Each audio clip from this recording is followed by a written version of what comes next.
Boa noite, obrigado a todos que estão nos acompanhando aí mais esse evento, esse webinar com o propósito de tentar trazer um pouco mais para o nosso dia a dia, entender um pouco melhor o que é o advento da Lei Geral de Proteção de Dados, não só no impacto que ela traz para o empreendedor, para o negócio, para a indústria, mas também o impacto e os benefícios que ela traz para o cidadão, que passa a deixar de ter os seus dados vulneráveis, ou pelo menos mais protegidos, isso contemporizando numa época que todos nós aí vivemos cada vez mais um mundo online. Então eu tenho aqui o privilégio de estar do lado desses dois grandes amigos e melhores ainda profissionais, que é aqui o Thiago Bravo, tributarista, fundador do canal Amigo Descomplica no YouTube, um canal muitíssimo interessante que tem aí o condão de trazer para o dia a dia e de forma descomplicada conceitos e determinações jurídicas, de forma a tornar isso acessível para todo mundo. E aqui o Alexandre Alves Lima, civilista, da indústria, advogado, que vai poder também colaborar aí com o seu olhar prático perante a todo esse avanço da Lei Geral de Proteção de Dados e tudo que o Data Privacy aí vem trazer de benefício e de proteção para o negócio de cada um. Então vou começar aqui primeiro agradecendo aí a presença de cada um deles.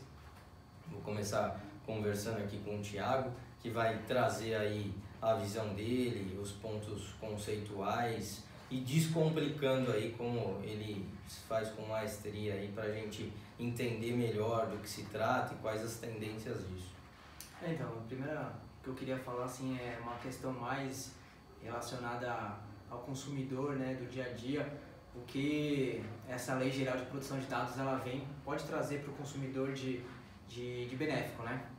Como você introduziu muito bem, a lei ela vem exatamente para proteger os dados, tanto das empresas, consumidores, da pessoa em si. E num primeiro aspecto que eu queria trazer aqui de exemplificação é na questão de análise de crédito do dia a dia, né?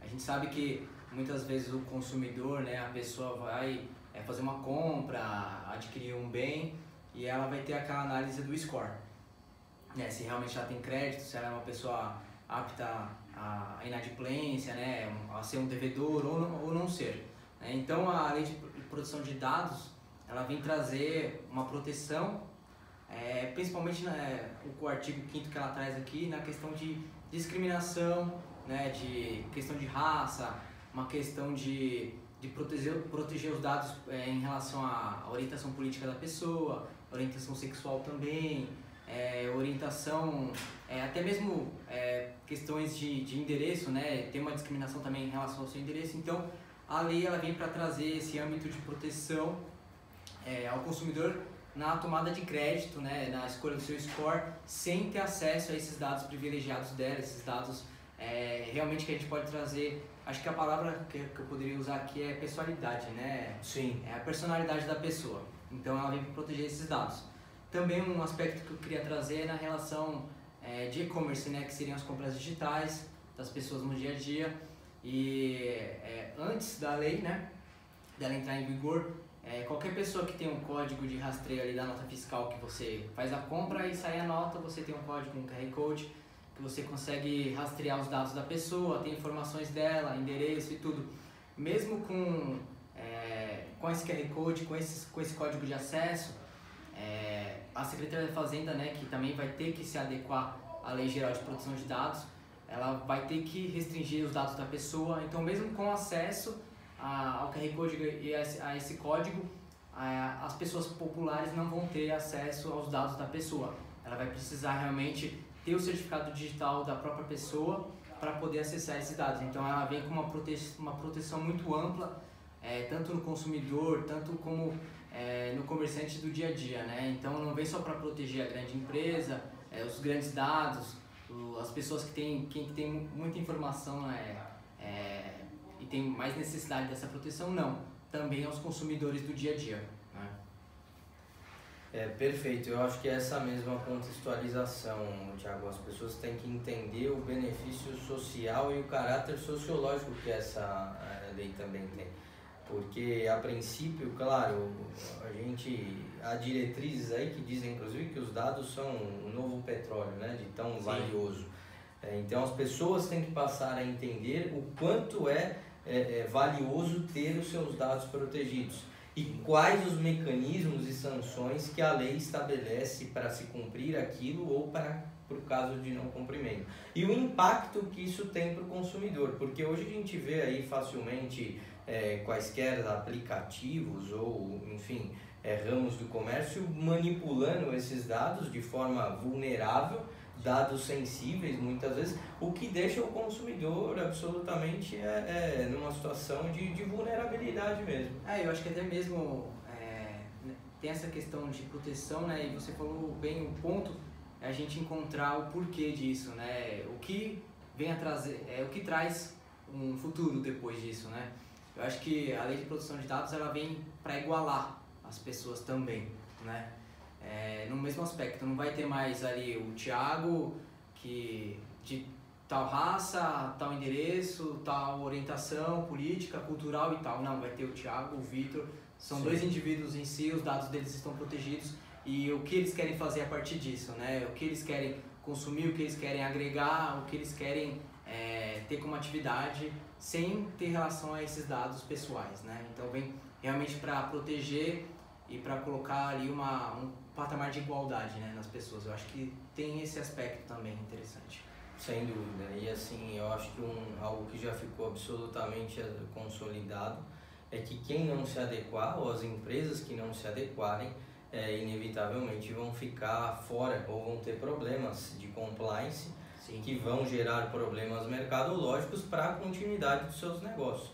Isso porque já é prática, sobretudo na Europa, já há alguns anos, que quem não esteja adequado a esse compliance ou a essa proteção de dados conforme a lei estabelece, inevitavelmente está às margens da lei. E isso faz com que se perca muitos negócios. Então, o que a gente vem alertando aos empresários, e aí logo já passo aqui a palavra para o Alexandre, que vai saber bem contextualizar isso dentro do lado oposto, ou seja, dentro da empresa, é que o implantar isso não é ônus, mas sim evitar problemas, evitar sanções, porque a lei prevê sanções, prevê inclusive o estabelecimento de uma agência reguladora e de alguém que vai estabelecer essas diretrizes e fiscalizar essas diretrizes, mas sobretudo a perda dos negócios ou a perda de novos negócios, inclusive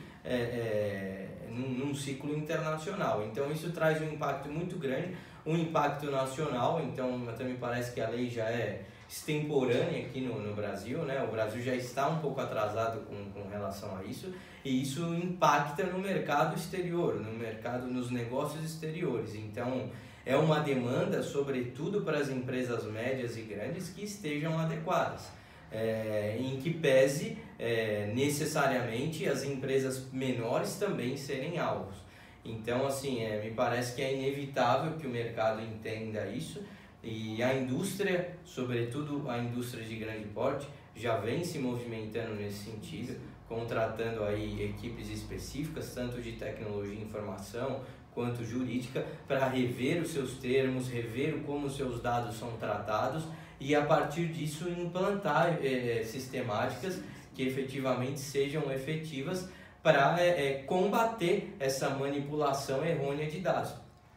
Já, inclusive, antes de te passar a palavra, a gente observa aí, você vai saber apontar bem isso, que as empresas, justamente no momento em que se posterga a lei, as empresas passam a adotar, por necessidade, um home office, né, uma realidade home office, e isso faz com que dados e dados sensíveis passem a estar sendo manipulados e geridos das casas das pessoas, onde não se pode exigir o mesmo aparelhamento e a mesma expertise que as empresas têm para proteger esses dados. Então me parece que isso traz e coloca ainda mais em evidência a necessidade dessa lei estar efetivamente implementada, porque outros surtos e outros motivos podem surgir no mundo daqui para frente. Então, mais do que nunca, os dados têm que estar tratados em quaisquer âmbitos que sejam, sob parâmetros legais. Sim, Vitor.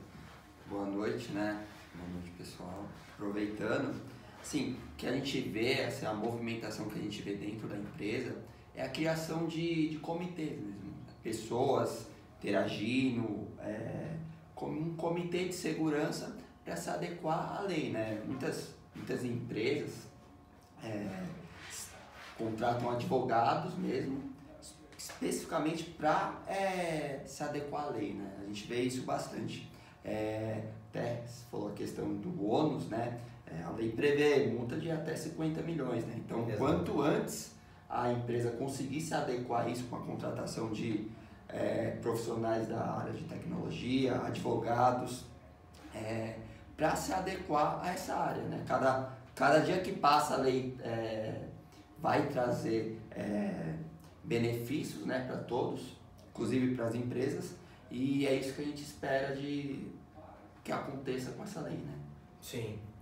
E como que você vê lá, Alexandre, a questão da figura do DPO, né? O DPO, até para as pessoas entenderem, é o encarregado, as empresas vão ter que necessariamente denominar ou designar um DPO, que na língua pátria é um encarregado que vai ser o responsável por fazer aquele intermédio junto à fiscalização, ou seja, junto à autoridade e também junto ao titular dos dados. Caso o titular dos dados conclame ou reclame aquela empresa que não quer mais os seus dados naquela empresa, ou estabeleça uma data para que aqueles dados não estejam mais naquela determinada empresa, é necessário que esse DPO faça a frente e prove o como esses dados são tratados e como eles são excluídos ou não. Isso também através de sistemáticas de tecnologia e informação, além dos termos de adesão, contratos, instrumentos, que aí sim entra a parte jurídica, o apoio jurídico do negócio.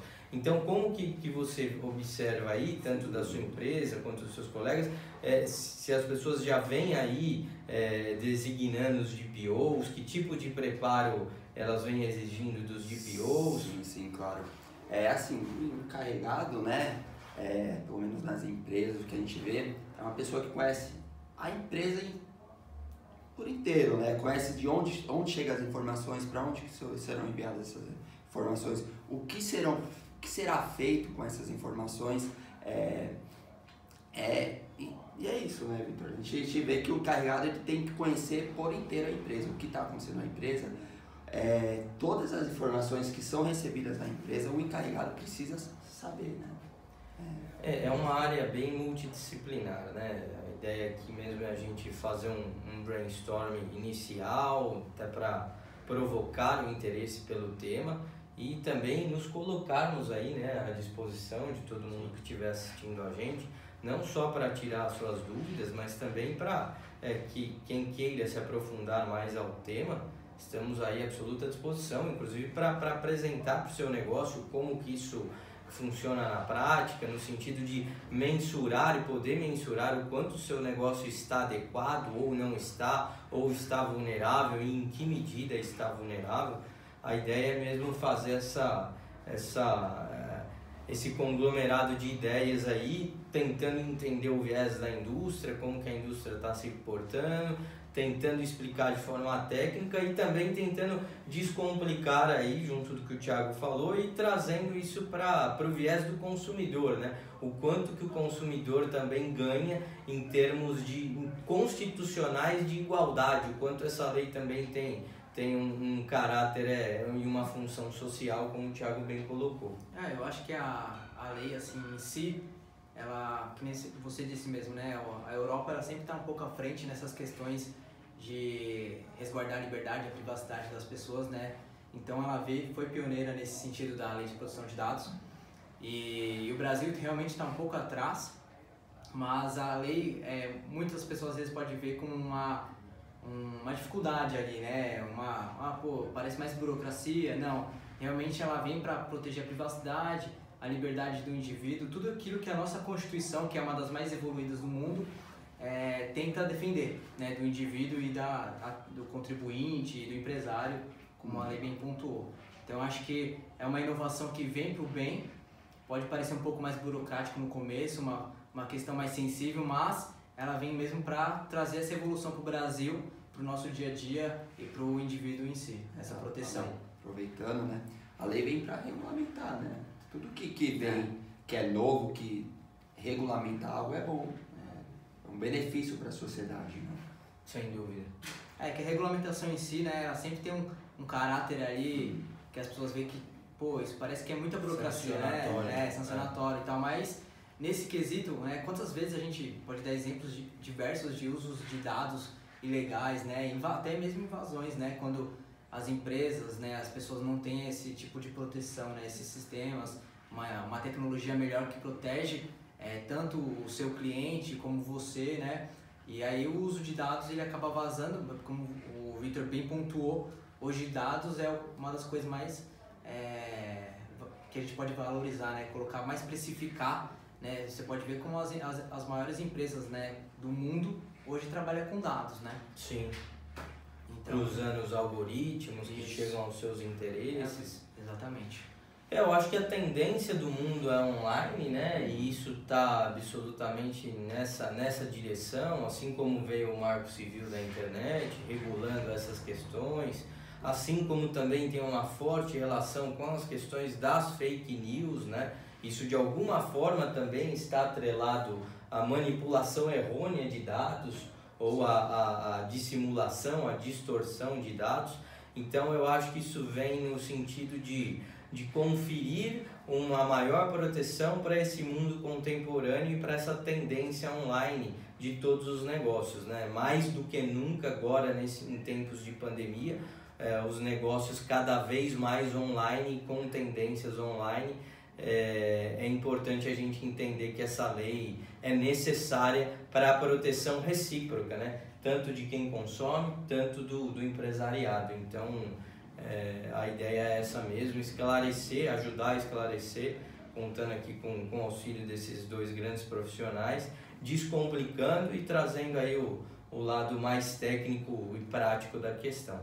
Então eu quero muitíssimo agradecer de novo aí o privilégio de poder estar, sobretudo, entre amigos, né? Então é um prazer mesmo aí ter contado com a colaboração de vocês. Vocês querem acrescentar mais alguma coisa? O pessoal está à disposição aí. Agradeço pelo convite, né? Um tema muito importante, né? Que vem trazendo diversos benefícios para a sociedade, para a empresa, né? E é isso. Então, muito obrigado. Obrigado, Thiago. Só agradecer também a presença aí de vocês, o convite e colocar sempre à disposição, né? Se o pessoal quiser trazer algum comentário, alguma sugestão, a gente até pode trazer um novo vídeo, né? Uma nova entrevista, com novos pontos aí que o pessoal trazer. Então eu deixo essa sugestão aí para vocês. Quem quiser comentar, fica à vontade. E agradeço o convite aí, Victor, os amigos. E vamos que vamos. Prazer é meu. Como que o pessoal te acha lá nas redes lá, Thiago? Então, tem um canal no YouTube, quem quiser procurar é Amigo Descomplica. A gente vem trazendo assuntos tanto do dia a dia, como também jurídicos, né? A gente vem bem nesse caminho de popularizar o ramo do direito, né? A questão jurídica, que as pessoas, tanto na faculdade quanto na nossa vida, vem tentando complicar. Então a gente às vezes pega um comentário ali sobre uma lei, sobre uma questão específica que a pessoa vivenciou, e a gente vai lá, faz um jogo de vídeo ali e descomplica aquele assunto. Então, Amigo Descomplica, quem quiser pode se inscrever lá e seguir. Legal. Quem quiser me seguir no Instagram é Alexandre Alves, tem o Facebook também, que te traz matéria sobre a área da indústria, área da tecnologia. Se quiserem seguir, ótimo. Obrigado Alexandre, obrigado Thiago. Quem quiser também, Victor Serri Souza ou Victor Fernandes Serri de Souza, Correia Porto Advogados. E a gente espera aí ter contribuído um pouco mais aí para os esclarecimentos dessa lei e de todas as dúvidas que possam surgir. Estaremos aí à absoluta disposição para trazer isso para a realidade do seu negócio e esclarecer o que for preciso. Muito obrigado, uma boa noite. Boa noite.